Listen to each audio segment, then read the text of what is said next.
Hello and welcome to another episode of From the Beginning here on Heavenward Thinking. Today we're in Genesis chapter 27, carrying on our story of Isaac and his sons Jacob and Esau. And we're going to see the family drama that I mentioned the past couple weeks, see how conflict is going to come into the family in this chapter. So I'm going to read it and we'll get right into today's topic.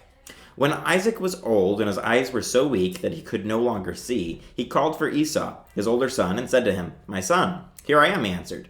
Isaac said, "I am now an old man and don't know the day of my death. Now then, get your equipment, your quiver and bow, and go out to the open country to hunt some wild game for me. Prepare me the kind of tasty food I like and bring it to me to eat, so that I may give you my blessing before I die." Now Rebekah was listening as Isaac spoke to his son Esau. When Esau left for the open country to hunt game and bring it back, Rebekah said to her son Jacob, "Look, I overheard your father say to your brother Esau, 'Bring me some game and prepare me some tasty food to eat, so that I may give you my blessing in the presence of the Lord before I die.' Now, my son, listen carefully and do what I tell you.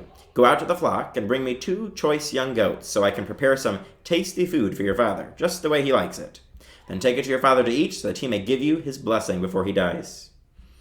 Jacob said to Rebekah his mother, "But my brother Esau is a hairy man, while I have smooth skin. What if my father touches me? I would appear to be tricking him and would bring down a curse on myself rather than a blessing." His mother said to him, "My son, let the curse fall on me. Just do what I say. Go and get them for me." So he went and got them and brought them to his mother, and she prepared some tasty food, just the way his father liked it. Then Rebekah took the best clothes of Esau, her older son, which she had in the house, and put them on her younger son Jacob. She also covered his hands and the smooth part of his neck with the goatskins. Then she handed to her son Jacob the tasty food and the bread she had made. He went to his father and said, "My father." "Yes, my son," he answered. "Who is it?" Jacob said to his father, "I am Esau, your firstborn. I have done as you told me. Please sit up and eat some of my game, so that you may give me your blessing." Isaac asked his son, "How did you find it so quickly, my son?" "The Lord your God gave me success," he replied. Then Isaac said to Jacob, "Come near so I can touch you, my son, to know whether you really are my son Esau or not." Jacob went close to his father Isaac, who touched him and said, "The voice is the voice of Jacob, but the hands are the hands of Esau." He did not recognize him, for his hands were hairy like those of his brother Esau, so he proceeded to bless him. "Are you really my son Esau?" he asked. "I am," he replied. Then he said, "My son, bring me some of your game to eat, so that I may give you my blessing." Jacob brought it to him, and he ate, and he brought some wine, and he drank. Then his father Isaac said to him, "Come here, my son, and kiss me." So he went to him and kissed him. When Isaac caught the smell of his clothes, he blessed him and said, the smell of my son is like the smell of a field that the Lord has blessed. May God give you heaven's dew and earth's riches, and abundance of grain and new wine. May nations serve you, and peoples bow down to you. Be Lord over your brothers, and may the sons of your mother bow down to you. May those who curse you be cursed, and those who bless you be blessed." After Isaac had finished blessing him, and Jacob had scarcely left his father's presence, his brother Esau came in from hunting. He too prepared some tasty food and brought it to his father. Then he said to his father, "My father, please sit up and eat some of my game, so that you may give me your blessing." His father Isaac asked him, "Who are you?" "I am your son," he answered, "your firstborn Esau." Isaac trembled violently and said, "Who was it then that hunted game and brought it to me? I ate it just before you came, and I blessed him, and indeed he will be blessed." When Esau heard his father's words, he burst out with a loud and bitter cry and said to his father, bless me too, my father." But he said, "Your brother came deceitfully and took your blessing." Esau said, "Isn't he rightly named Jacob? This is the second time he has taken advantage of me. He took my birthright, and now he's taken my blessing." Then he asked, "Haven't you reserved any blessing for me?" Isaac answered Esau, "I have made him lord over you, and have made him all his relatives and his servants, and I have sustained him with grain and new wine. So, what can I possibly do for you, my son?" Esau said to his father, "Do you have only one blessing, my father? Bless me too, my father." Then Esau wept aloud. His father Isaac answered him, "Your dwelling will be away from the earth's riches, away from the dew of heaven above. You will live by the sword, and you will serve your brother. But when you grow restless, you will throw his yoke from off your neck." Esau held a grudge against Jacob because of the blessing his father had given him. He said to himself, "The days of mourning for my father are near. Then I will kill my brother Jacob." When Rebekah was told what her older son Esau had said, she sent for her younger son Jacob and said to him, "Your brother Esau is planning to avenge himself by killing you. Now then, my son, do what I say. Flee at once to my brother Laban in Haran. Stay with him for a while until your brother's fury subsides. When your brother is no longer angry with you and forgets what you did to him, I'll send word for you to come back from there. Why should I lose both of you in one day?" Then Rebekah said to Isaac, I'm disgusted with living because of these Hittite women. If Jacob takes a wife from among the women of this land, from Hittite women like these, my life will not be worth living. So in this chapter, we really start to get into the family drama of Isaac and Rebekah and their children, Jacob and Esau. And we see, once again, the consequences of sin and deception, and we see the habitual sin that this family had. It passed from father to son. We had Abraham, who had the problem with lying. Then we talked about Isaac. He had the same problem with lying to the same guy. And then here we see that Isaac gets payback for what he did to Abimelech when he lied about his wife being his sister, which was not true. And he's paid back for that multiple times over in this chapter when he is deceived by his own children. And it creates a whole bunch of problems in this family, so much that the family has to split apart for many years. And we don't see the reconciliation of this family for many years in many chapters in Scripture. So that's important to keep in the back of our minds. But as we look at this and we see the beginning of this, we see that Isaac thought he was getting older and ready to die, even though he doesn't yet in this, and we'll see later on that it was later than probably he expected. He still wanted to bless his son, and he wanted to give his oldest son, Esau, the blessing. Now, Esau, we know from previous chapters, we saw that he lost the birthright in that special significance, that place of honor, because he sold it to his brother Jacob for some stew when he wasn't thinking. And we talked about how we need to make sure as Christians we stop, we think, we pray about things, we consider things deeply, and don't just react to things, and don't just be deceived ourselves by the immediate wants, the gratification of the flesh, or any temporary things that we think we need, and we forego actual needs for those temporary things we want.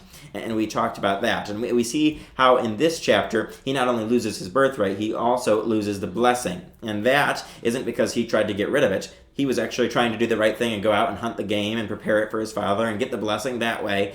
But we see that Jacob and Rebekah had this little scheme. Rebekah and Isaac, we talked about before, they had their favorites. Rebekah liked Jacob better, and Esau was favored by Isaac, and that created problems. And here we see it really come to a consummation here. We see a huge problem presented in favoritism, and we talked about the warning of that, and we really need to see this and be warned by it in this chapter. Favoritism, when we treat certain people one way and treat others a different way, it creates lots of problems, and it creates envy and all these different things, and we see how that plays out in these brothers, and we see the terrible things it does to them.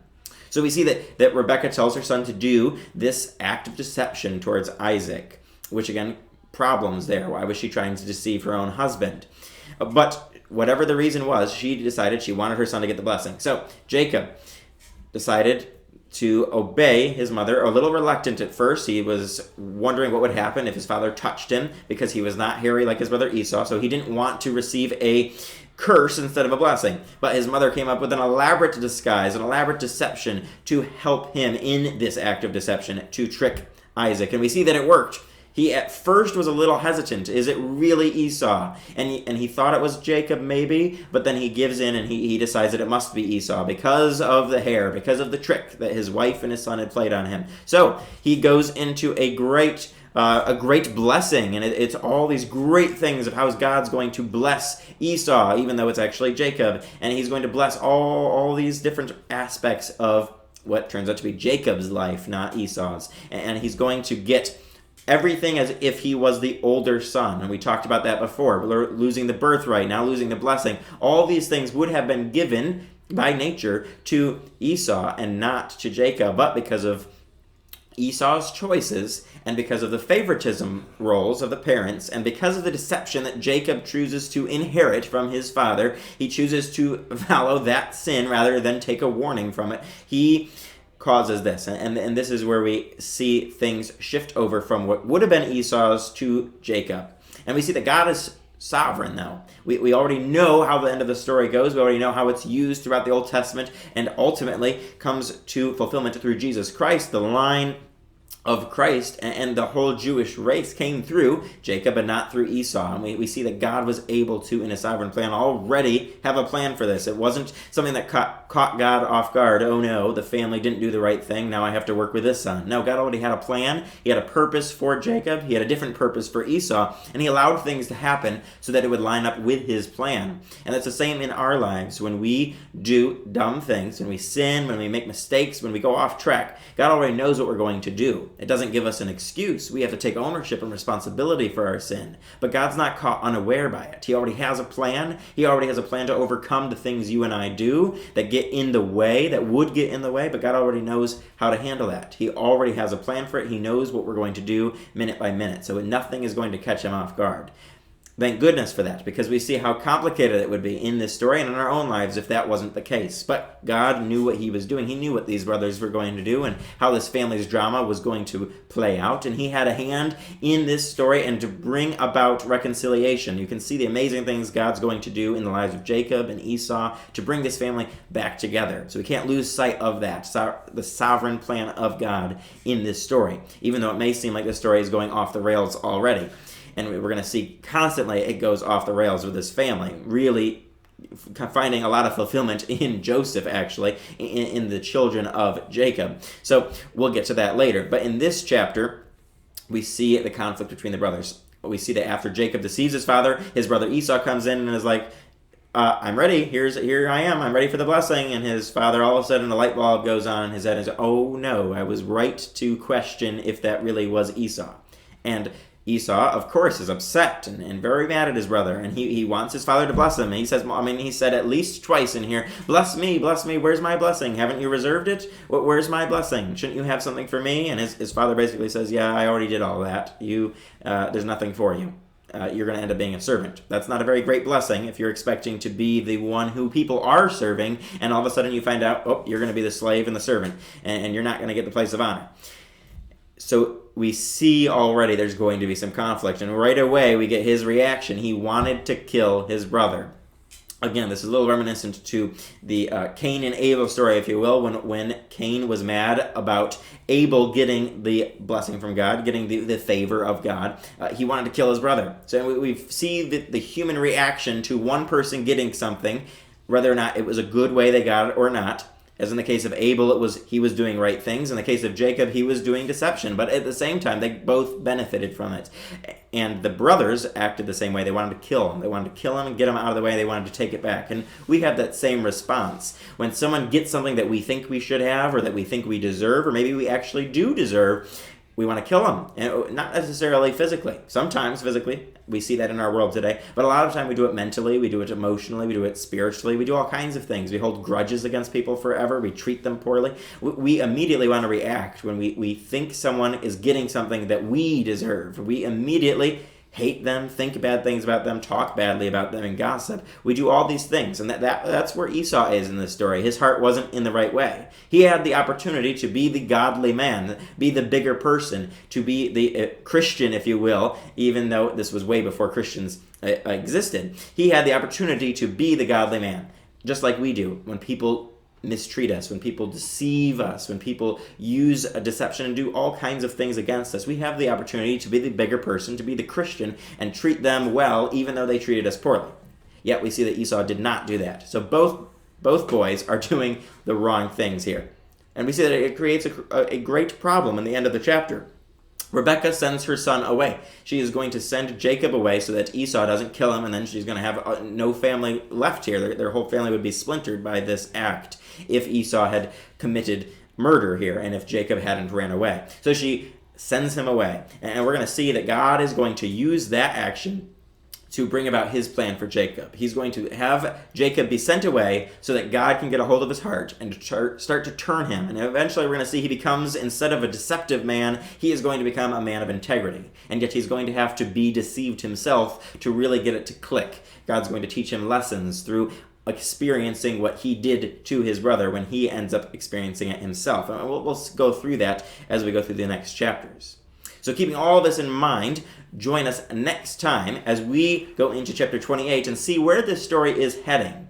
So join us next time for another episode of From the Beginning here on Heavenward Thinking.